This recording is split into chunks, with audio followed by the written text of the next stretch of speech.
Vamos a poner a los medios de comunicación aquí enfrente y las demás personas que no son.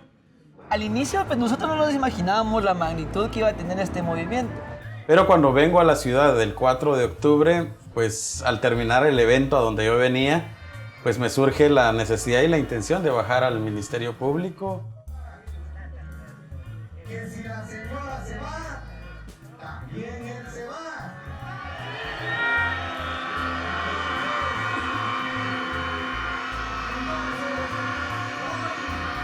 Porque allá afuera hay mucho amarillismo, no se dice de que pues estas manifestaciones fueron auspiciadas por otras organizaciones, que fue todo un movimiento económico, etcétera, cuando realmente quienes mantuvieron económicamente a esta resistencia pacífica fue el mismo pueblo.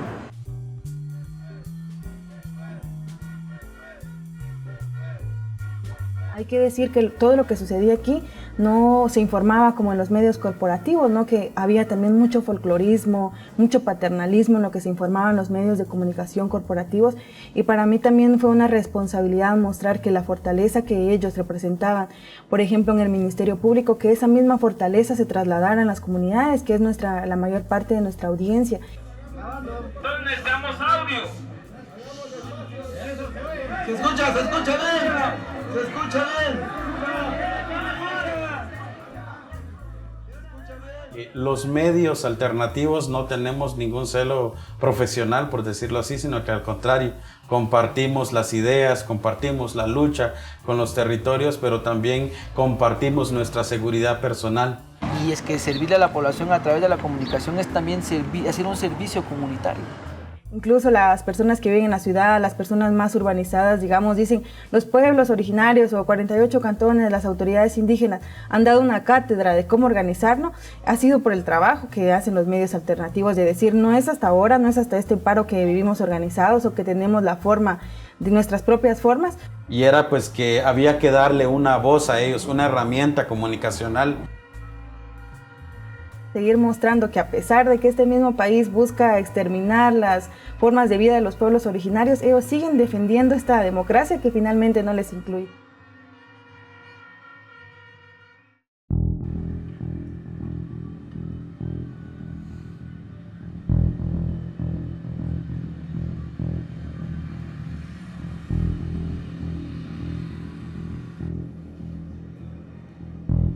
Pues llegar a los 100 días de resistencia también era algo como muy importante históricamente, porque pues no había otra lucha, digamos, con esta duración. Quizá no se lograron con esta resistencia los objetivos que se tenían los primeritos, ¿no? Pero se lograron cosas mucho más importantes. En este caso podemos hablar de la unión de los pueblos, la solidaridad de la gente. Movilizaron más de 60 compañeras en los diferentes territorios, y que además las compañeras, digamos, hablan los idiomas de las compañeras. Entonces estaban, por ejemplo, en Santa Lucía de Otatlán y hacían entrevistas en quiché. Ese acercamiento de ser compañeras, ser hermanas, hablar el mismo idioma, creo que les ha permitido también un acuerpamiento mucho más fuerte. Hubieron días donde manteníamos transmisiones por muchas horas y pues teníamos que ver cómo hacerle para cargar rápido el teléfono o que para, pues no sé, recargar nuestras baterías. Fue un periodismo de calle, entonces pues las herramientas más cercanas pues fue una cámara de JI y los teléfonos y algunos micrófonos.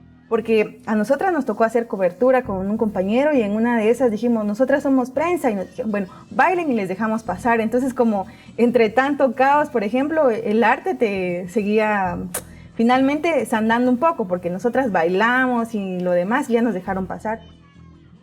Y después de eso nos estuvieron mandando muchos mensajes a la página de que gracias por lo que están haciendo, gracias por informarnos. Entonces creo que eso nos llenó mucho. Entonces eso es lo más importante para mí.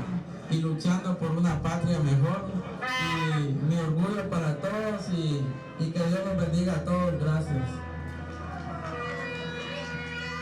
Lo más triste fue que despedirnos, digamos, de las personas que conocimos en el espacio, en la resistencia. Lo más triste fue dejar el lugar, ¿verdad? Incluso platicar con las personas y decir, bueno, ¿qué vamos a hacer de aquí en adelante, no?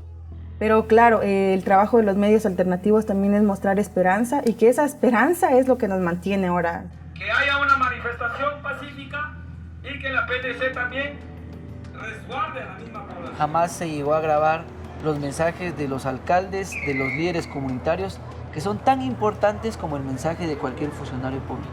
Ahí donde los grandes medios de comunicación que conocemos en Guatemala, ahí donde no estaba la cobertura de ellos, que fue en casi toda la resistencia, ahí estábamos los medios comunitarios.